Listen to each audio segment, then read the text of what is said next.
Thank you for listening to Depictions Media Radio.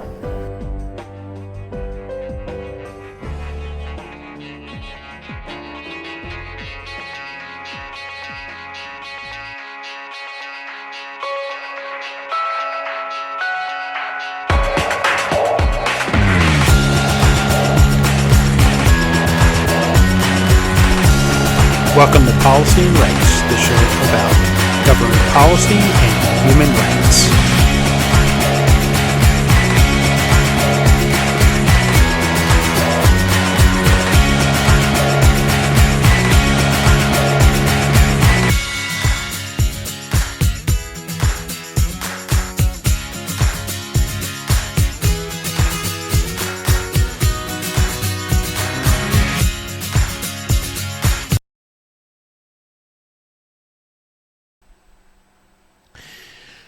Welcome back to Policy and Rights here on Depictions Media Radio. I'm your host, Michael Clogs. You would think that elected officials would do anything to ensure the fact that elections and election results reflect what it is that the people of the country believe in. And that they would ensure that there are no secret ways or stops that would make it so that the person that was, or the people who are being elected, aren't just done by way of party, but done by way of individual and what that individual stands for. So,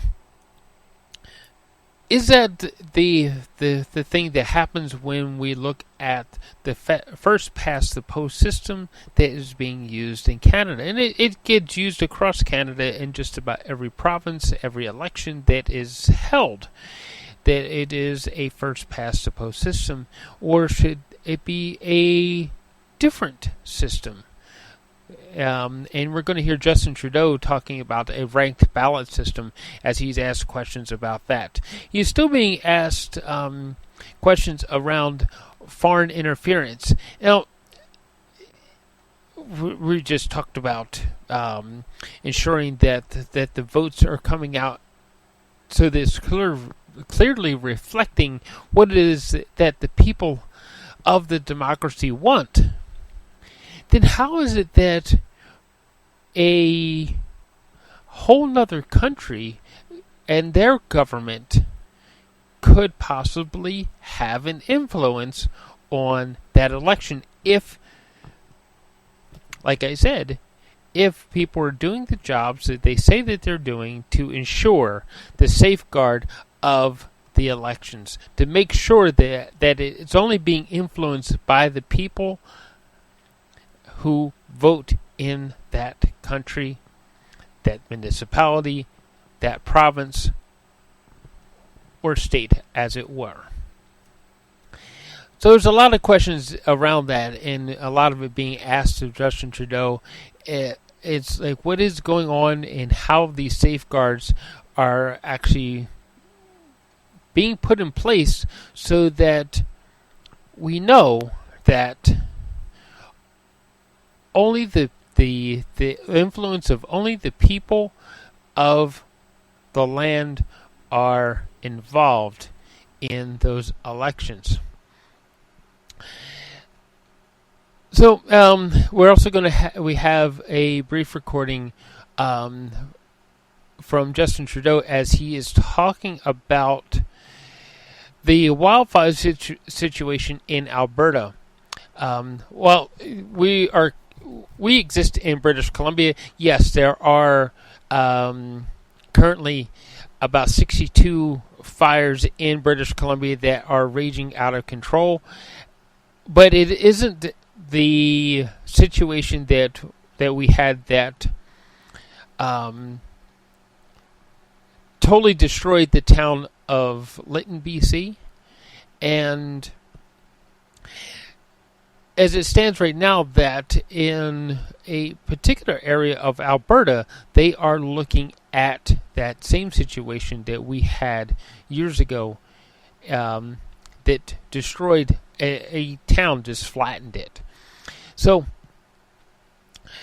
Justin Trudeau has made a number of promises, and the people of Alberta are calling out for help with the wildfires, asking for fire assistance and Red Cross help, as well as monetary assistance to ensure that the people of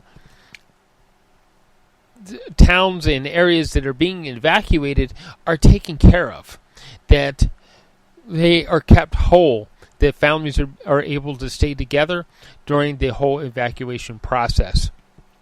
So, it's a lot of what is happening, and that we're going to hear about in this next particular podcast episode.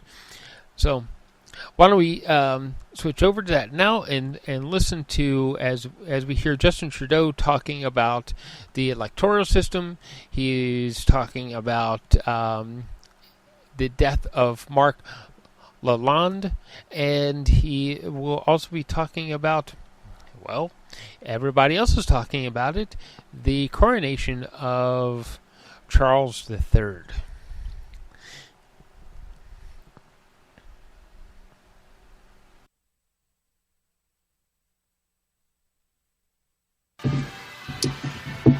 Morning, everyone.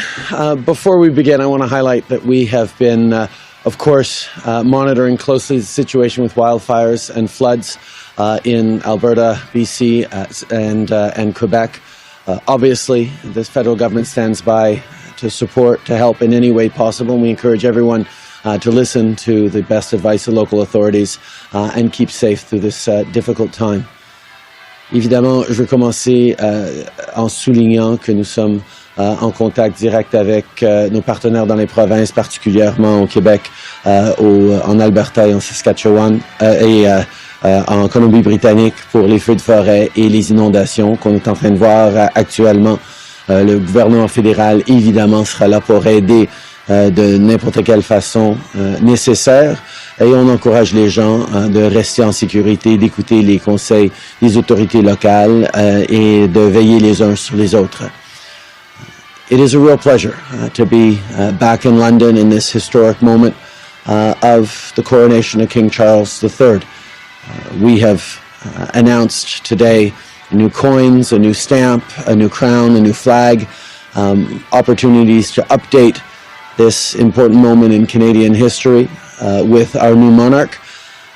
But as we have been looking towards the past and reflecting on the traditions and the strength of history that underpins Canada's incredibly strong democracy, we're also very much focused on the future. The conversations I've had with His Majesty and that he's had with Indigenous leaders, the Governor-General and Canadians are all very much focused on the future, whether it's on protecting and preserving the environment or whether it's moving forward in new partnership with Indigenous peoples in understanding of the respect and path forward that we need to take. This is an important moment to reflect, not as much on our past as it is on the future we're building together.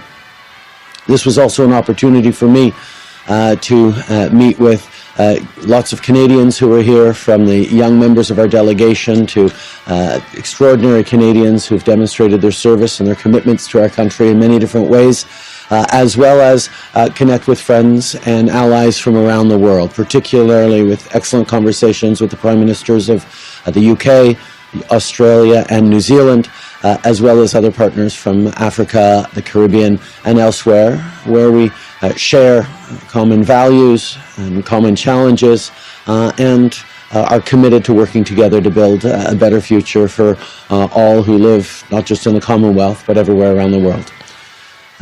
C'est un plaisir d'être ici à Londres pour représenter le Canada pendant ce moment important de transition de la couronne britannique et canadienne. On a annoncé un nouveau timbre, la nouvelle monnaie.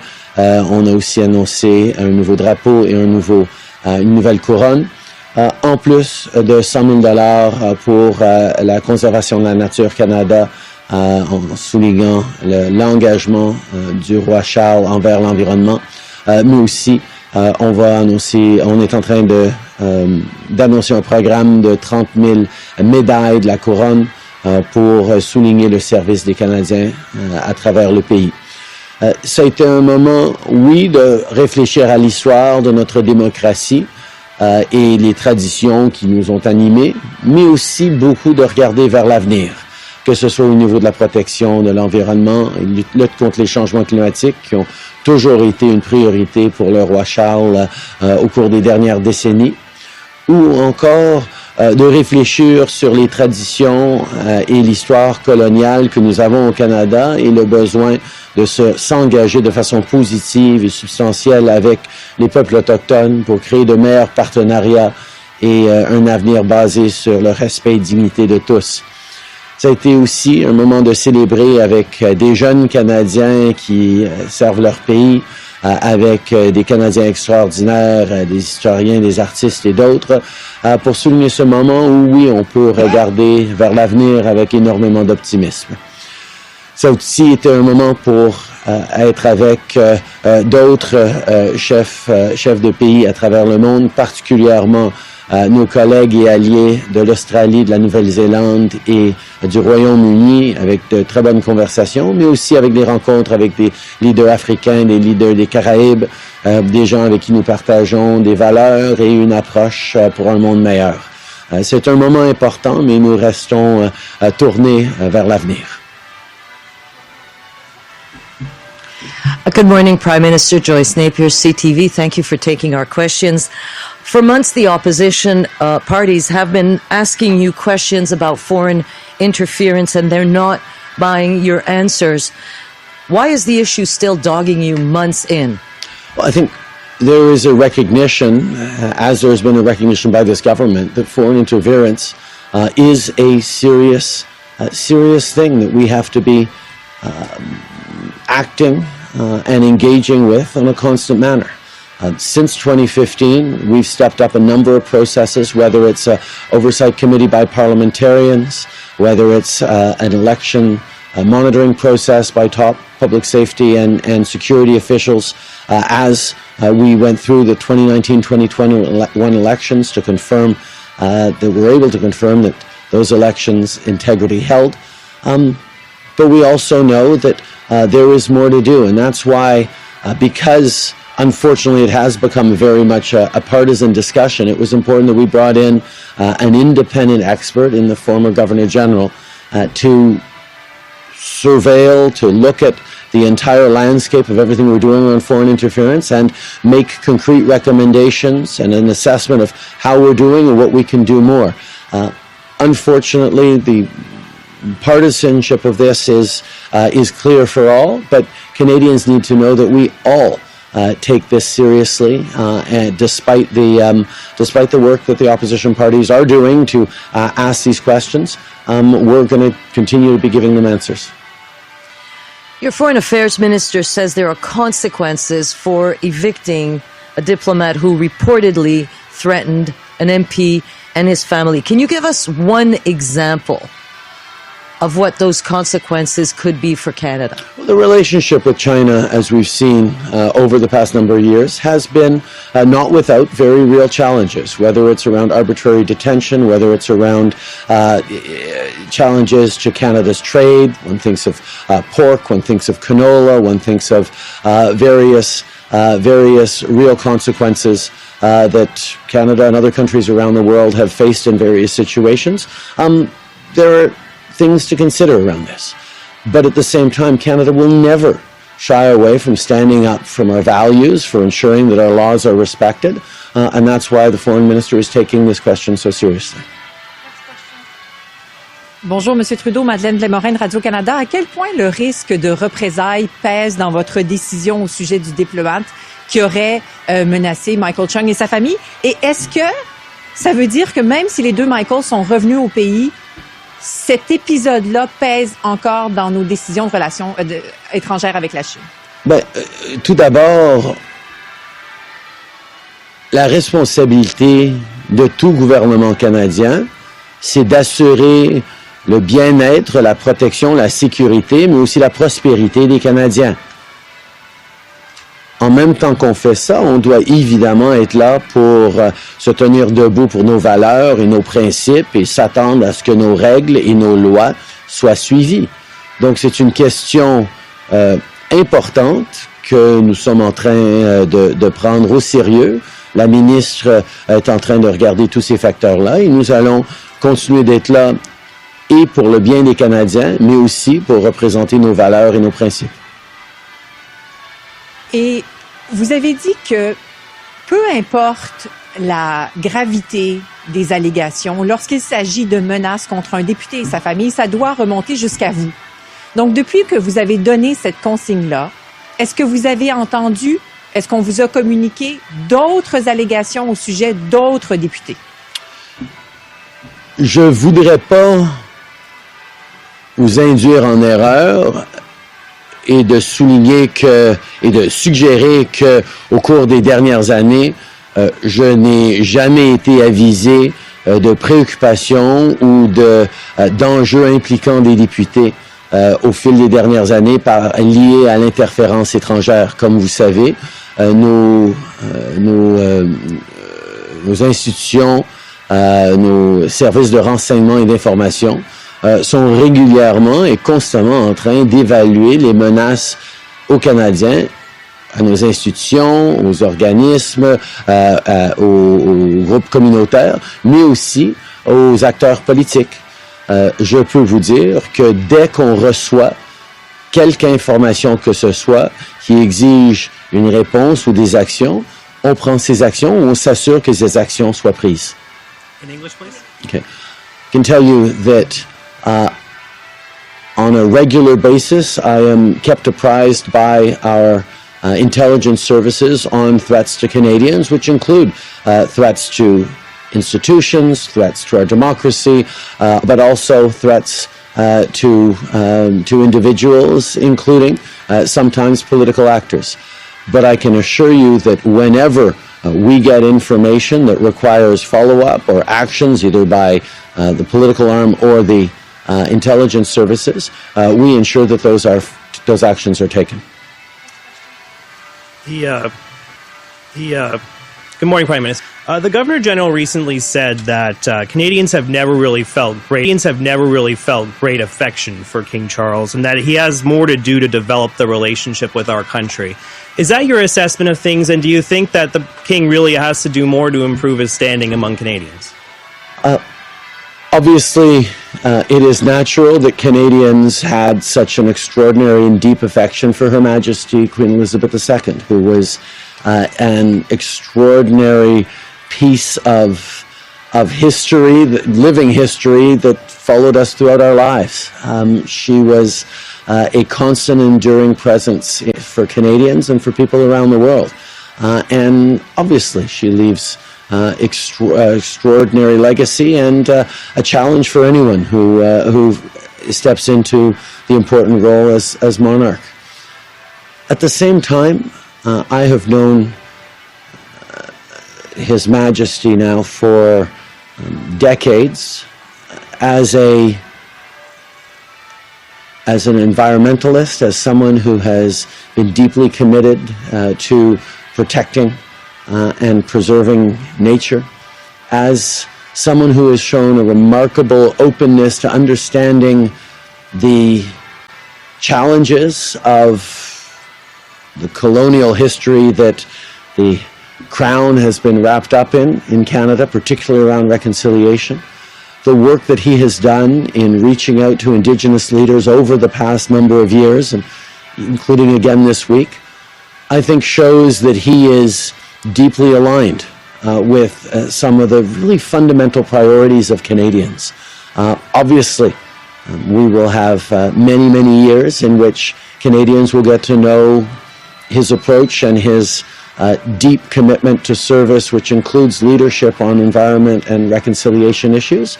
And I'm looking forward to, alongside Canadians, getting to continue to work with him on big things that affect not just Canada, but the planet. Okay. On the Michael Chong matter, why is it taking so long to decide whether to expel a Chinese diplomat? I think as you know, this is a serious and significant question. It's a question of moving forward in a way that represents our values and ensures that we're enforcing our laws, while at the same time ensuring that we're keeping Canadians safe and prosperous. This is a decision not to be taken lightly, and the foreign minister is leaning into this very, very carefully. Morgan Lowry, Canadian Press. Minister Mendicino said yesterday that your government is considering whether to hold someone accountable for the decision not to let any cabinet minister know about intelligence regarding the threats against Mr. Chong and his family. Have you spoken to former National Security Advisor Vince Rigby about why he didn't elevate this information? Our security and intelligence services regularly assess and evaluate extraordinary amounts of information that comes in about threats to Canadians, around challenges to our institutions, around cyber attacks, around a range of things that they need to make evaluations and assessments on. And they are professionals when it comes to determining whether an issue is a serious threat, whether it's a substantive and substantiated piece of information. And that is something they continue to do. The shift that I announced this week is that going forward, whenever there is a threat or a suggestion of a threat, however substantiated, however verifiable, it needs to be passed along to higher political levels than was the case before. Does that mean every potential threat will land on my desk? Not necessarily, but it will mean that ministers and top public servants need to be assessed on it, and anything that is deemed to be credible, we will take the necessary action on. It is a shift that I've announced as of last week. That wasn't the case before. There wasn't a directive around this before. So it's a question of recognizing that CSIS and our intelligence services are professionals in the way they assess and evaluate the substantiated nature or the serious nature of potential threats. But what we're saying is, even if it's minor, it should be elevated to the highest levels. That is the new change moving forward. And just to follow up, members of the Liberal Party passed a resolution this weekend to urge your government to set up a National Citizens' Assembly on electoral reform. Do you support revisiting the issue, and how has your thinking on this changed since you abandoned that promise in 2017? I continue to feel that it would be great to have a ranked ballot. It would be great for Canadians to be able to pick their first, their second, or their third choice on a given ballot. These are conversations I have continued to have with Liberals and with partners in the House. When we made the supply and confidence agreement with the NDP, I highlighted that I was more than willing to move forward on a ranked ballot if they wanted electoral change. The decision was made that we would stay focused on issues of affordability, issues of progressive politics, but I'm always open, if there is ever a consensus, to move forward on moving first past the post. The fact is, there is no consensus, and I was not, in 2015 to 2019, going to use my majority to change unilaterally the way we elect people in Canada. I continue to hope that we will one day reach consensus on that. But in the meanwhile, I'm going to stay focused on the things that matter the most to Canadians, which is affordability, which is creating great jobs for the middle class, working on delivering real results in healthcare and dental care, and the things that Canadians talk to me about every day. Évidemment, ça fait longtemps que je crois qu'on devrait améliorer notre système de scrutin pour pouvoir donner l'option aux citoyens de exprimer leur premier choix, leur deuxième choix, leur troisième choix pendant une élection et dans leur vote. La réalité, c'est qu'il n'y a jamais eu un consensus autour de ça. J'aurais pu utiliser la majorité que j'avais en 2015 jusqu'à 2019 pour forcer un changement, mais quand on change notre façon de scrutin, je trouvais qu'on avait besoin d'avoir un certain consensus entre les différents partis et j'allais pas le faire de façon unilatérale.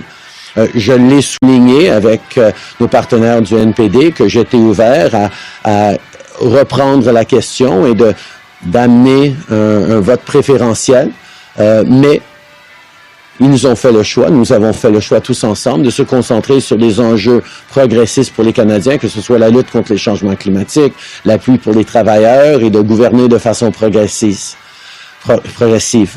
Mais, comme j'ai dit, je serai toujours ouvert à améliorer le système du scrutin, mais je refuse que ce soit seulement un parti qui le fasse. On a besoin que différents partis soient d'accord pour faire un changement si significatif que ça. Thank you. This is what concludes today's Merci press beaucoup tout le monde. conference. $69.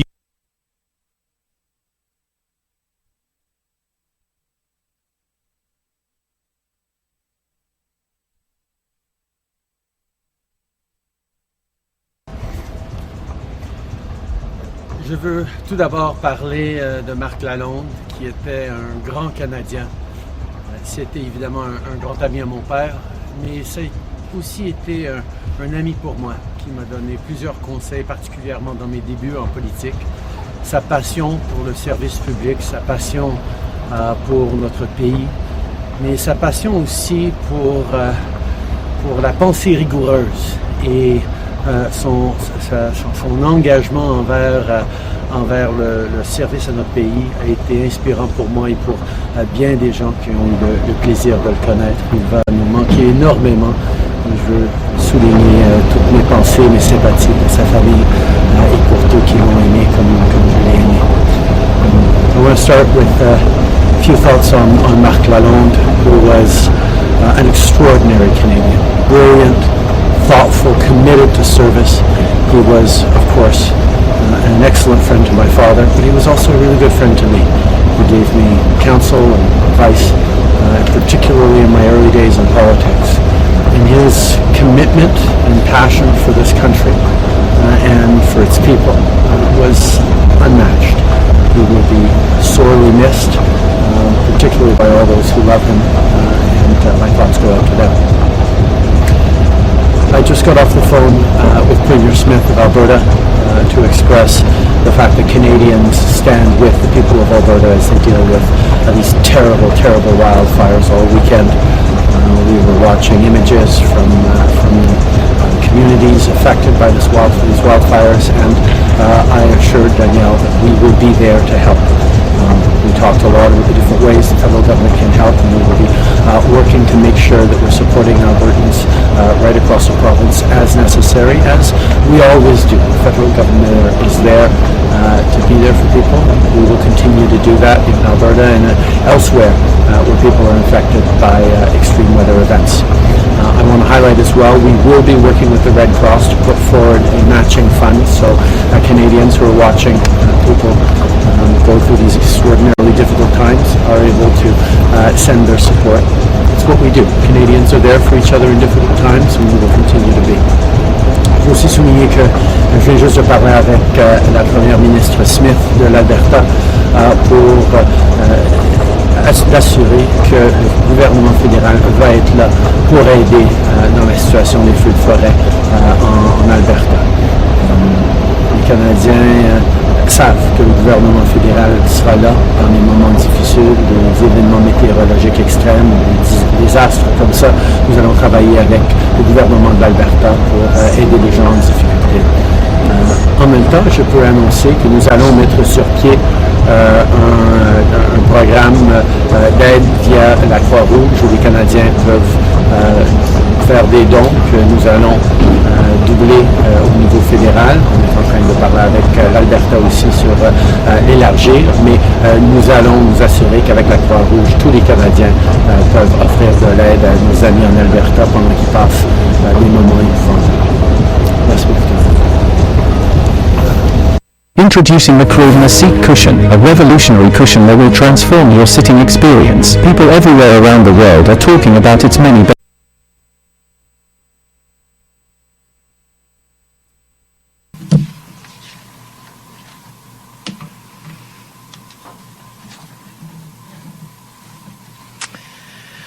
Good afternoon, everyone. I'm joined today by Mike Ellis, the Minister of Public Safety and Emergency Services. Also with us is Colin Blair, the Executive Director of the Alberta Emergency Management Agency, and once again, Christy Tucker, the Information Unit Manager from Alberta Wildfire. Also joining us is Paul Winnick, the Deputy Minister of Health. He's available to answer technical questions on the state of affected healthcare facilities. I want to begin by saying that I'm deeply proud of the incredible dedication and resilience of our first responders, our communities, our First Nations and Métis settlement partners, and all Albertans. There is no question that this is a challenging time. Tens of thousands of people have been forced from their homes and their jobs. They're leaving behind all they own, wondering if they will lose everything that they've worked for. And while many Albertans are being forced to evacuate, firefighters and first responders from across the province and the country are doing their absolute best to control the destruction and protect Albertans' lives and property. Albertans cannot thank them enough for their efforts. Just yesterday, I had the opportunity to visit the evacuation center that has been set up in Edmonton. Despite the difficult challenges that everyone was facing, there was a resounding sense of hope and optimism from both the hardworking volunteers who are helping those who are displaced and our friends and neighbors who were forced to evacuate. I also toured some of the affected wildfire areas near Entwistle and received a thorough briefing from the local team on the state of the situation in that community. This is an incredibly stressful time, and we know Albertans need extra support while they are out of their homes and communities. And that's why we're announcing that additional help is on the way for wildfire evacuees. Starting tomorrow, the government will begin providing one-time emergency financial assistance to residents who've been forced to evacuate due to these wildfires. Every adult who's been evacuated and displaced for 7 consecutive days will receive $1,250, along with an additional $500 for each dependent child under age 18. This means that an evacuated family of 4 will receive $3,500 to help get through these dark days and to meet their immediate needs. These payments will help evacuees pay for accommodations, food, and other basic necessities. The payments will make those expenses one less thing for people to worry about so that they can concentrate on their families and their own well-being. We know that this is a tough time, so we've made the application process quick and easy. Evacuees can apply online using a verified alberta.ca account. Payments will be provided through e-transfer once your eligibility is confirmed, and that process can take as little as 24 hours. This is the most efficient way to receive your evacuation payment and to get it as quickly as possible. However, we do recognize that applying online may not be an option for everyone. If you are unable to apply online, or you can't receive the e-transfer, people can also call the Wildfire Resource Line. You've heard this number before, we'll say it again, 310-4455, once they are eligible. I'd like to just repeat that number. It's 310-4455. Staff will be able to help with applications and make alternate payment arrangements. The Government of Alberta is also working to ensure residents in remote locations, including Indigenous reserves and Métis settlements, will get these payments as well. These payments are only one part of our ongoing response, but they are a critical lifeline for evacuees in their hour of need. We will ensure everyone who is eligible to receive an emergency payment will get one. And earlier today, I did have an opportunity to speak with Prime Minister Justin Trudeau. After updating him on the situation facing Albertans, I first thanked him for the work of the Canadian Interagency for Forest Fire Centre, which has already been activated and working with our team here. It's part of the reason why we already have crews from other provinces who have been arriving, and you'll hear more about that later. But after talking with Prime Minister, we sent a formal request for additional assistance. Minister Mike Ellis will provide an update on that shortly. During our call, Prime Minister Trudeau confirmed that the military will be sent to assist if necessary. We will continue to keep communication channels open with the federal government as we respond to this unprecedented situation. I'd also like to provide a brief update on evacuations and their impact on our healthcare system.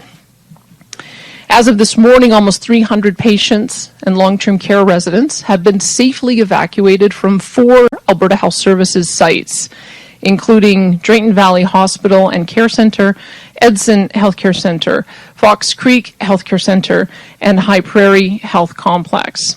These evacuations have gone very well, thanks to the cooperation of those having to move and the hard work of our staff, physicians, and supporting agencies. These relocations are happening through EMS, through chartered buses and flights as required, depending on specific needs. Healthcare workers across the province are working around the clock to ensure patients and residents are safely cared for in temporary locations, and AHS is contacting the families of loved ones to share the patient and resident location information.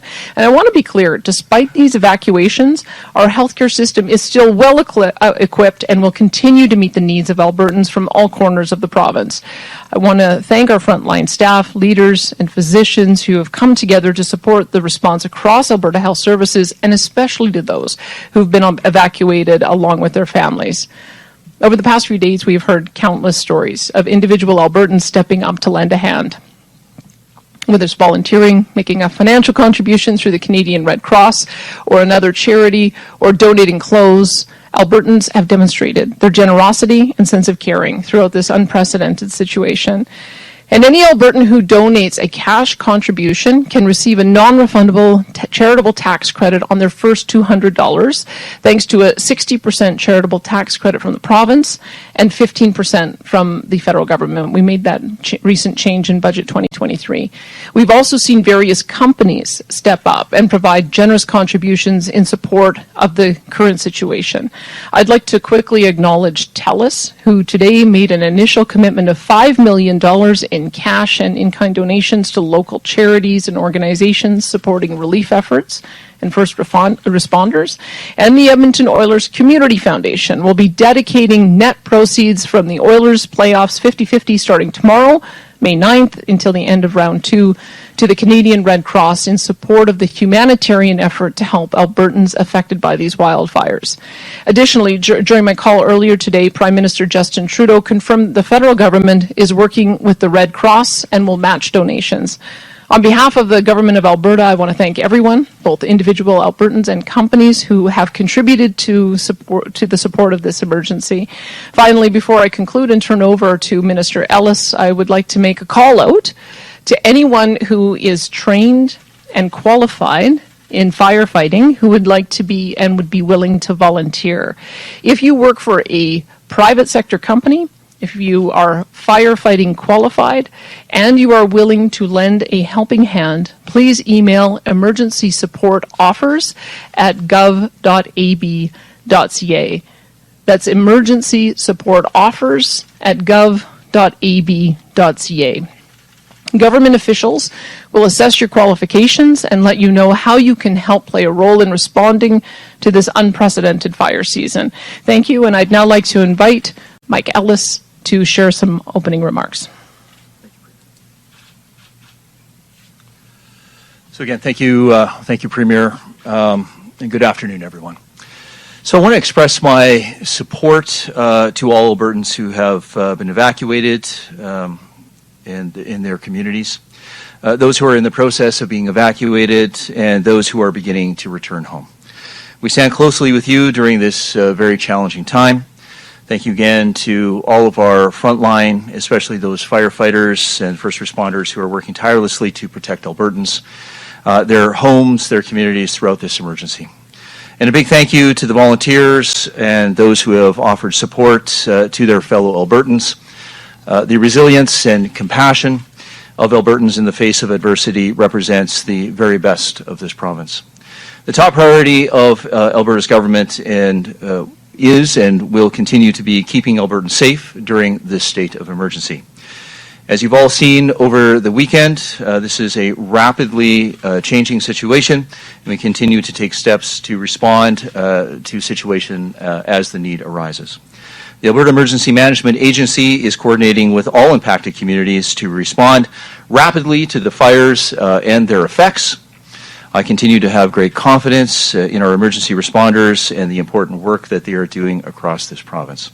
Furthermore, I have been in continuous contact with my federal counterpart as we continue to work together to utilize all possible resources in responding to this emergency.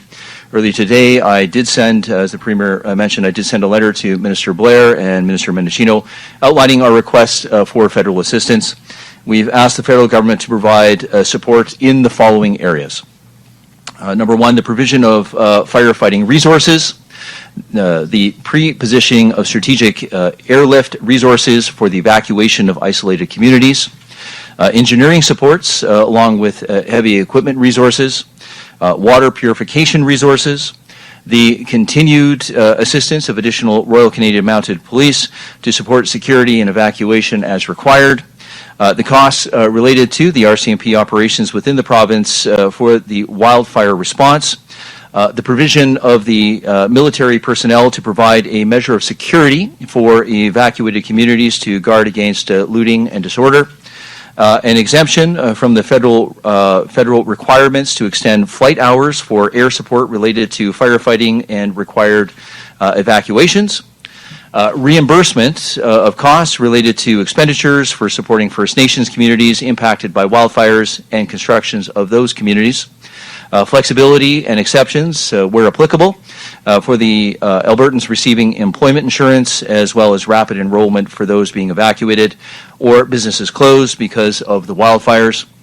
And I just want to say that I've certainly recently actually spoken to Minister Blair, and he is beginning to start to action the items on the list that we have provided them. So before I continue, I'd like to caution that we have been informed by the Canadian Armed Forces that we do have limited firefighting capabilities. And I let everybody know that because there is no silver bullet solution in our response to every action to this very complex situation. Every action is being taken as part of a coordinated response and a strategy to address this emergency. We have full faith and confidence in our firefighters and with wildlife. We certainly have full confidence in the Alberta Emergency Management Association, and it is absolutely a coordinated effort, not just across the province, but a coordinated effort throughout the country to ensure that we address not just the fires that are going on in Alberta, but of course as well as British Columbia and Saskatchewan, who also have fires that are currently ongoing. As Premier outlined, the new emergency evacuation payments are now part of the support available to Albertans who have been evacuated over a period of more than 7 days. Details are available online and will be updated in real time.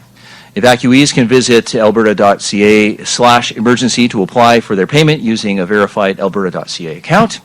That site, again, is alberta.ca/emergency, and we also have the most up-to-date information on the evolving emergency situation. If you're in an affected area, please register as an evacuee at your local reception center, and staff will connect you to the resources and assistance that are available. This has been a very, very difficult time for students who have been displaced due to wildfire evacuations, and I'm going to provide you a brief update on the impact on the schools. So as of 11 a.m. today, there have been 54 schools that have been closed as a result of the wildfire evacuations, affecting approximately 10,500 students. Contingency plans are being developed in place to support the continued learning of students if any evacuation persists for longer than a longer period of time. Officials are going to continue to provide updates on schools and contingency plans as needed.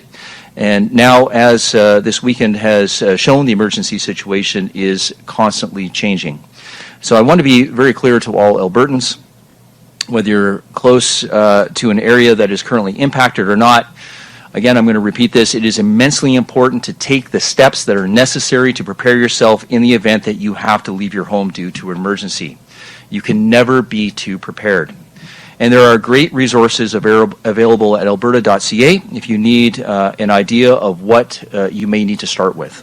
So prepare that emergency kit with 72 hours worth of food, water, critical documents, first aid kits, medication, or any other necessities.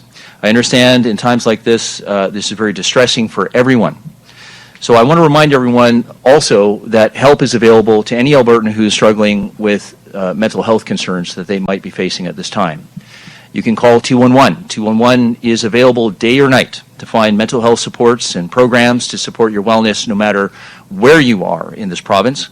Mental health services will be there when you need them.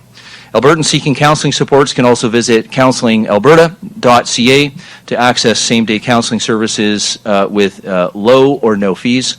Lastly, while I don't believe it to be a widespread issue at this time, I certainly have heard some examples of price gouging, which might be occurring within the province in areas where evacuees are being sheltered. I want to be very, very crystal clear on this. Albertans are not going to accept price gouging, and we are going to offer the assistance where people most need it. I will just say these are rumors at best at this time, but I just want to say for anybody who may believe that there might be some price gouging that is going on, or they suspect any form of price gouging, please just call Service Alberta. Again, you can call it through that number of 310-4455. Again, that's 310-4455. And before I end, I just want to reiterate that we remain committed to ensuring that all Albertans are safe and secure, and we are going to get through this, and we're going to get through this together. So please, everyone, stay safe out there. And thank you. I'm going to now hand this over to Colin Blair to provide some technical updates on the Alberta Emergency Management Agency and their response. Thank you.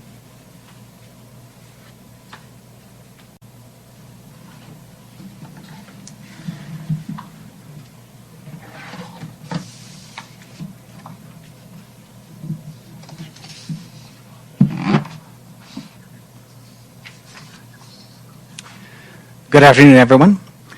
Alberta continues to be under a state of provincial emergency, and response efforts are focusing still on protecting and supporting Albertans during these wildfires.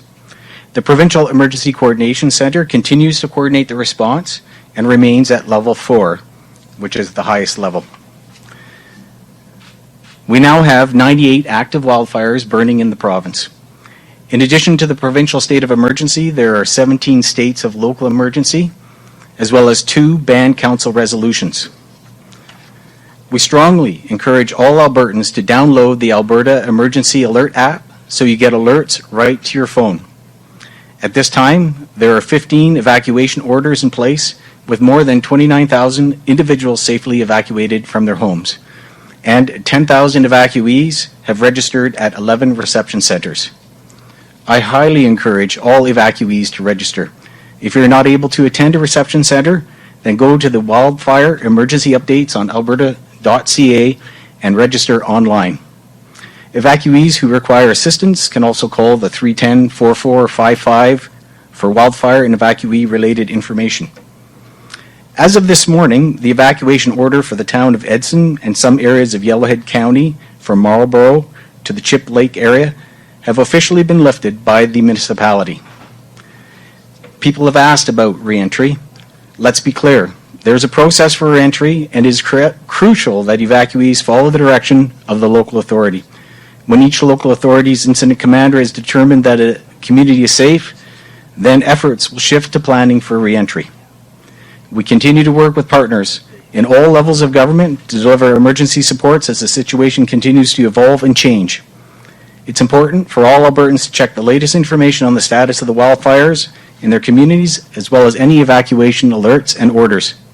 Again, for the most up-to-date information, Albertans should follow notifications and advisory from their local municipalities, monitor alberta.ca, and the Alberta Wildfire Status Dashboard online. Thank you, and I would now like to turn things over to Christy from Alberta Wildfire for more information on the situation.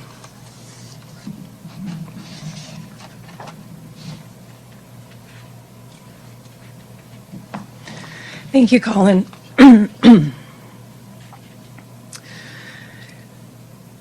As Colin mentioned, at the moment there are 98 wildfires burning in Alberta, and 27 of those are considered out of control. The total area burned for the province this year has now passed 390,000 hectares. But today we have seen a continuation of yesterday's break in the hot weather across most of the province, with light scattered showers and light winds too. This is giving firefighters a helping hand, causing less active wildfire, allowing them to work on parts of fires they hadn't been able to access before.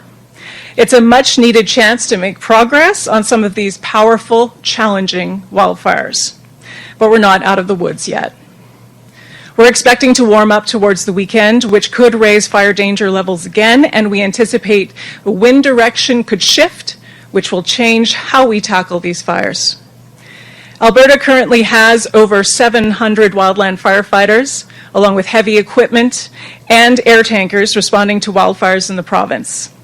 An extra 20 firefighters arrived from British Columbia yesterday, and they'll be sent to assist on wildfires, along with close to 80 wildland firefighters that came from Ontario and Quebec. We've also requested additional firefighting resources through the Canadian Interagency Forest Fire Centre in Winnipeg. We've asked for up to 1,000 firefighters from the Yukon, Ontario, Nova Scotia, New Brunswick, and we're expecting them to arrive in the next week. At this time, all Albertans need to take extra care that they don't start a wildfire, no matter where they are. So please respect the fire bans or off-highway vehicle restrictions that are in place across the forest protection area of the province. And if you see smoke or fire in the forest, please call 310 Fire to report it and help us keep everyone safe. Thank you. Just before we get to questions, I just want to clarify a point. I apologize to everyone. I made a bit of an error on my notes there. In speaking with Minister Blair, he had indicated to me, because I always want to temper the expectations that some people have with our Canadian military, he indicated to me that the Canadian military is limited in their capabilities when it comes to firefighting. It's not us. I must say the outstanding work that is being done by the men and women who are fighting fires. One of the things that Minister Blair reiterated to me is that we have a top-notch organization, probably one of, if not the best in Canada when it comes to firefighting. And so I just wanted to provide that clarification. We can go to questions now. Thank you. Perfect. So the Premier, Minister Ellis, Christy Tucker from Alberta Wildfire, Colin Blair from the Alberta Emergency Management Agency, and Health Deputy Minister Paul Winnick are available to answer questions. We'll go to in-person questions first, and there is a microphone at the right of the room. One question, one follow-up. Please state your name and outlet, and please keep questions to wildfire, the topic of the wildfire only. And I might just say that when I was coming in, I got a chance to meet Brigadier General Graham, and he indicated that the Princess Patricia Canadian Light Infantry do have 300 people trained in some firefighting, so that will help since they're close to home, and they'll also be putting out a call to their reservists who also have firefighting training, and so we may be able to have some local help faster than we expected, so that's good news to have as well. Hi, Nicole Weisberg with CTV News. I wanted to ask about the call out for volunteers. Has Alberta ever done this before, and why do you feel the need to put this call out right now, especially considering you are getting so many more resources? I'll tell you why. We've got a new Minister of Forestry, Parks and Tourism, Todd Lowen, and one of the things that he said very early on is that we have a number of Indigenous communities that have local firefighting expertise. Indeed, when I talked to the chief up north, he had said that they have as many as 450 people who are trained in firefighting, and so he wanted to find a pathway so that people can be brought on board safely. We want to ensure that individuals who are lending a hand are going to have the sufficient training so that they can work with the teams. And so we are giving it a try. As you heard, we have a force here in our own department of just over 700. And as Christy mentioned, we're doing a call for 1,000 from outside of province. We know that from what we'd heard in the previous update, some of these fires may continue on for several months. And so if we can use the resources that are already here from people who are able to help, we want to be open to doing that, but we want to do it in a safe way and make sure that those who are brought in are trained up to the same standard that will allow them to integrate effectively into the team. So we're going to give it a try. And this is for wildfire officials. I know this has been asked every day, but I'm wondering if you have a better idea of the loss of infrastructure at this point in some of the areas, including Drayton Valley and Twistle area. I'll take that question. So we are continuing to gather information on this. The first thing that we need to make sure is that the wildfire threat is been eliminated, and it is part of the reentry process. So while we do not have a conclusive number, because we have a number of active fires that are still threatening municipalities, we continue to work on those numbers. And they're held by the municipalities. And the intent is that when they move into reentry, they're contacting people who are impacted.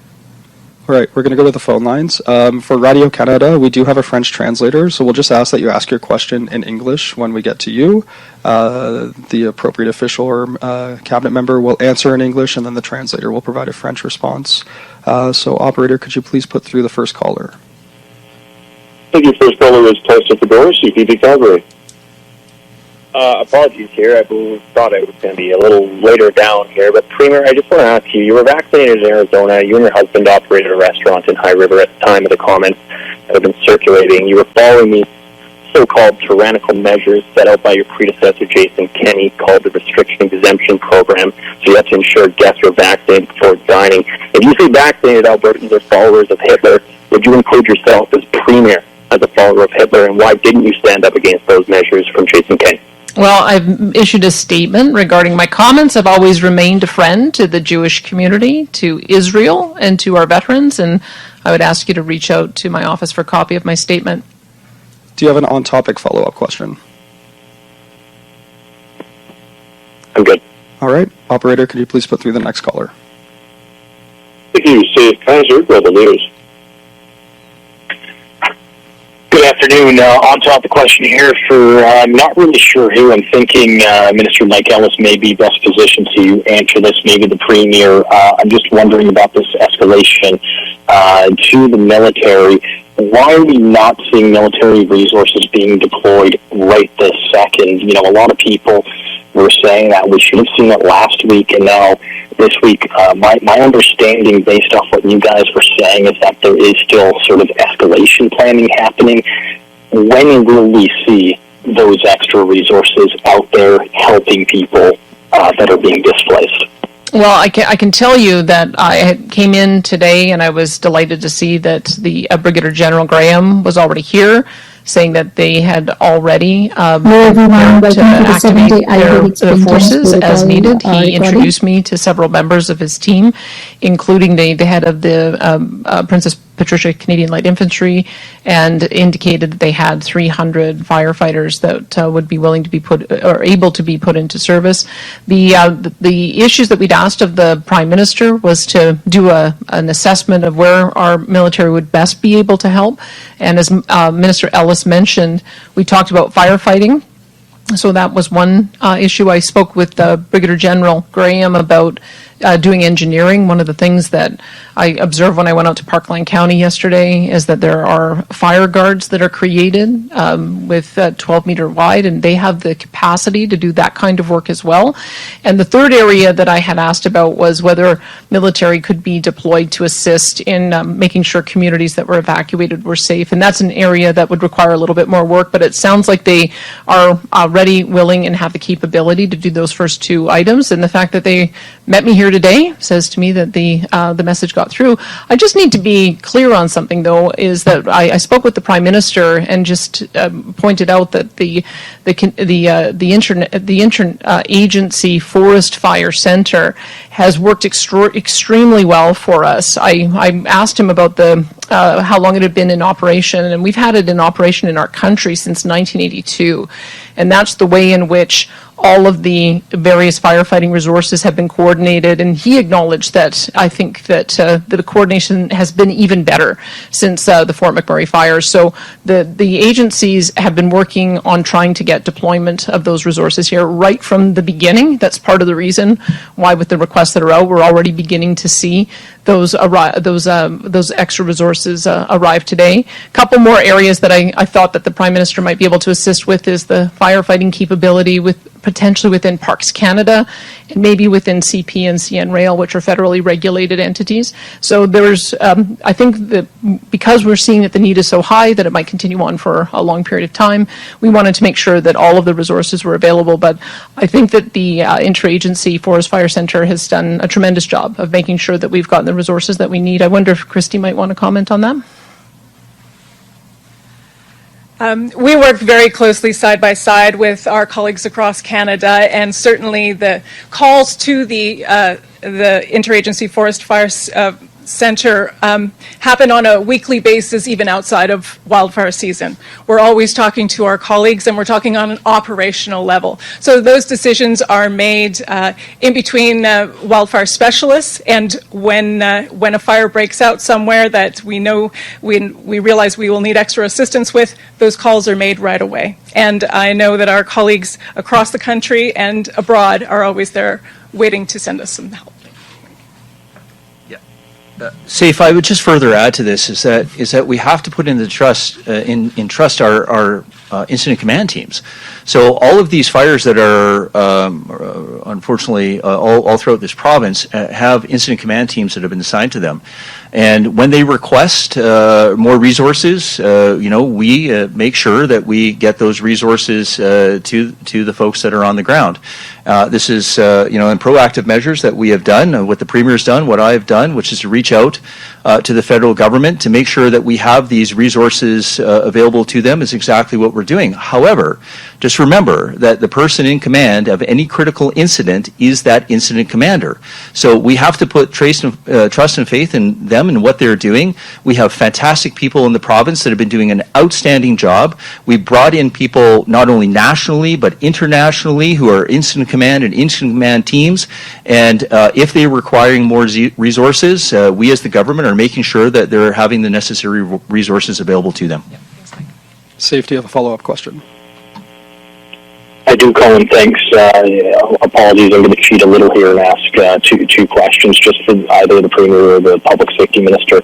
Just for clarification, will the military be deployed? When can we expect them? And then I'm not sure if this is for Christy Tucker, but we're seeing a lot of areas that are still under an evacuation order, but those alerts aren't showing up on the WAP or the website.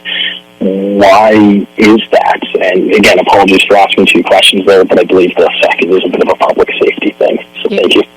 Yeah, when I spoke with the Prime Minister today, he said the Canadian Armed Forces will be deployed, and it's a matter of getting the incident command team that Mike was just talking about to determine the best way to integrate them within the teams. But I took it as a good sign that when I showed up here today, Brigadier General Graham was already on hand introducing me to his team and saying that they were just doing that assessment right now. So I would anticipate that as soon as they're ready and as soon as the Emergency Command Center is willing to or is able to integrate them, they will. And I'll hand it over to Christy.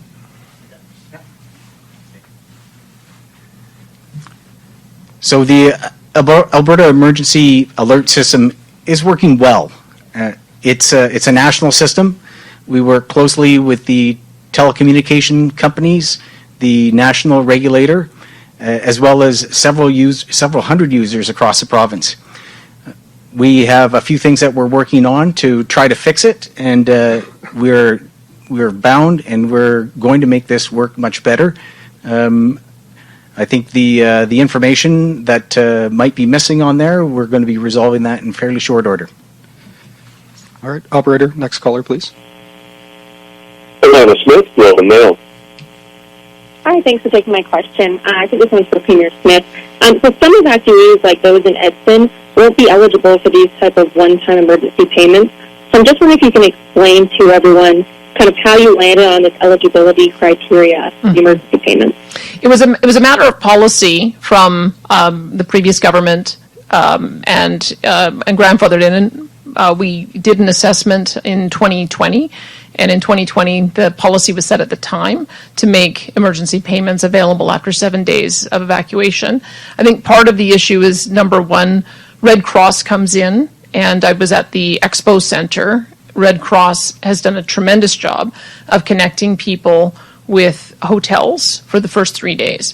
And then that gives the various individuals time to contact their insurance companies if they have an insurer.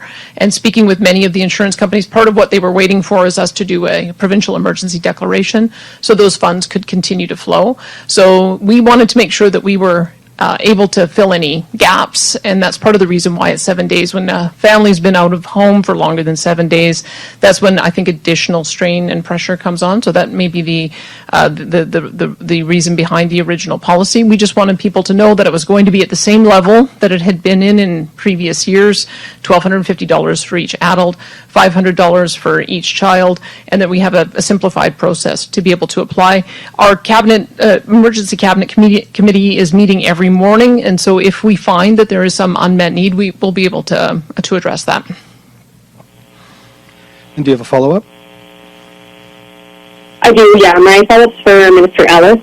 One of the requests that you made to Ottawa was the provision of military personnel to provide a measure of security for evacuated communities to guard against looting and disorder.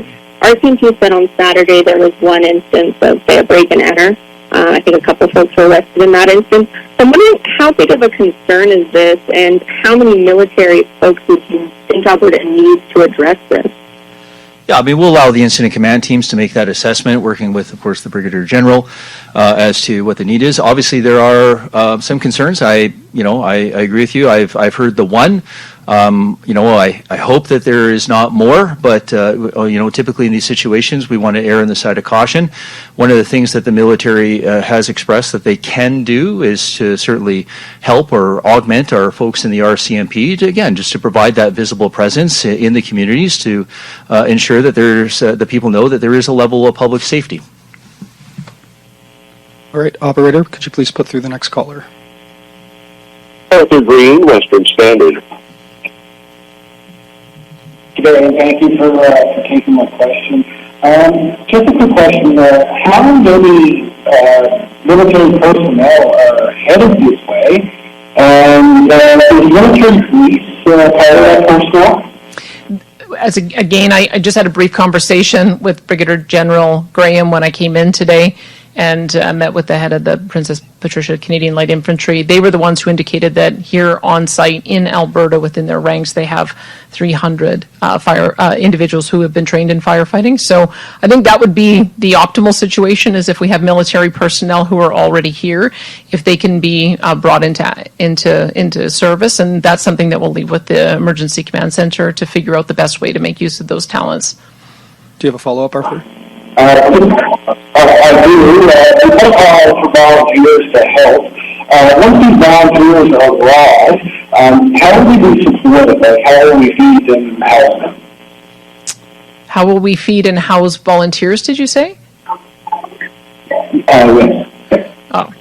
Well, look, there are many communities in northern Alberta that have people who have the talent and expertise on firefighting. That's who we're calling for, is that we're hoping that there are people who live within those communities who want to help put out fires in their communities. That was certainly the feedback that I got at Fox Lake, is that there were individuals who'd been trained who wanted to be able to help put out fires in their home community. So that's what we'll be assessing, and I want to leave it to the experts to make sure that they're bringing people in to integrate with the teams who have the level of expertise that is going to work well with the team.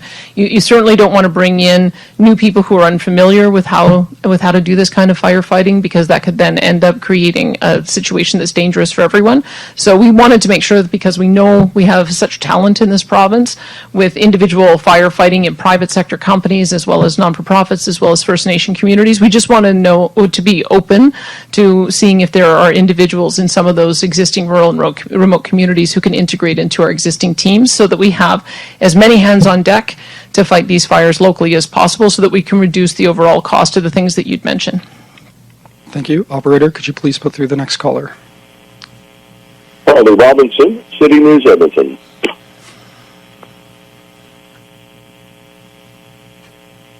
Carly, your phone might be muted.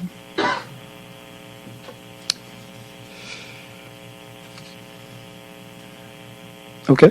Operator, could you put through the next caller, please? Thank you. Audrey Neville, Radio Canada. Hi, I'm in Edson today, and I spoke to some residents who had the impression that the province gave the evacuation order too soon.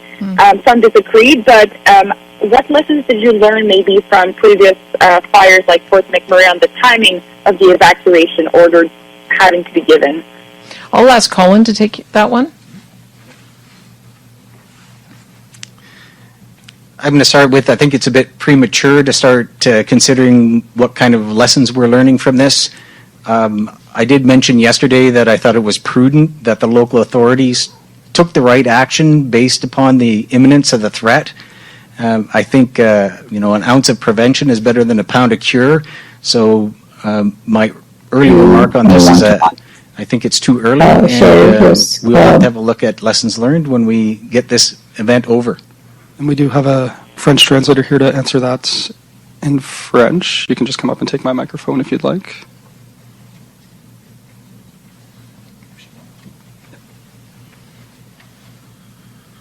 Alors, M. Blair vient d'indiquer qu'il est un peu prématuré de prendre des leçons en ce moment-ci, qu'il était prudent que les autorités locales ont pris les mesures nécessaires dans le moment le plus approprié. And do you have a follow-up question, Audrey? Yes. What's your message for people who are, for example, in Edson now they've come back home, but there's still fires raging, not that far away. So what's your message for people who have come back home? Are they out of the woods yet? I think I might ask Christy to handle that one, because just to the earlier question that you had, is part of the issue of what happened in a couple of communities is that they were evacuated and then called back home and had to be evacuated again. And we certainly don't want to put people through that kind of disruption. So I want to, but I also don't want to overstate or understate the level of concern or risk there might be. So let me get Christy to comment on that one. Yeah, I will just say that certainly that fire and many others across the province saw a rapid change over a few days because of the extreme conditions and the winds that we saw. We did have a size of 77,000 hectares on that fire, which is a significant size fire, and that gives it a lot of power as well. It was 14 kilometers southeast of Edson. It did overrun the Minnow Lake Provincial Recreation Area, which I know was a great concern to residents in the area. Certainly, it was predicted that there could be an impact to structures during that burning period, depending on the activity of the wildfire, and crews were working very hard to avoid that scenario. Alors, Madame Tucker vient d'expliquer que ce feu, bien que d'autres, la situation a changé très rapidement, que le feu faisait 77 000 hectares, donc avait énormément de pouvoir. Donc pour la région d'Edson et le centre provincial ou le centre récréatif, et puis qu'on cherchait quand même à protéger les structures dans cette région.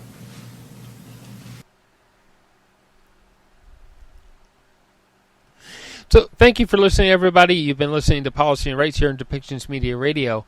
And we have to ensure that our electoral system is protected and it is truly reflecting what it is that we want from out of our government and who we want to see in those official seats. So when you find that subscribe button on your screen right now, please do click it so you can get continued information from us here at Depictions Media. And from this particular podcast, Policy and Rights.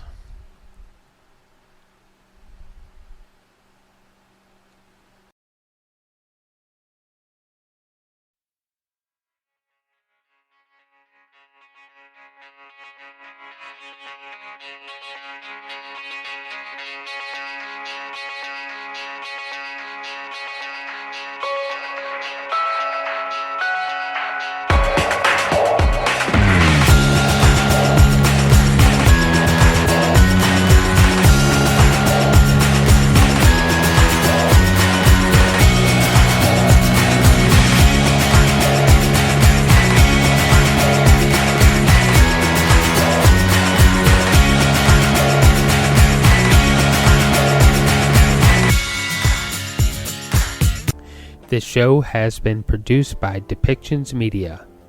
Please contact us at depictions wildfire.media for more information.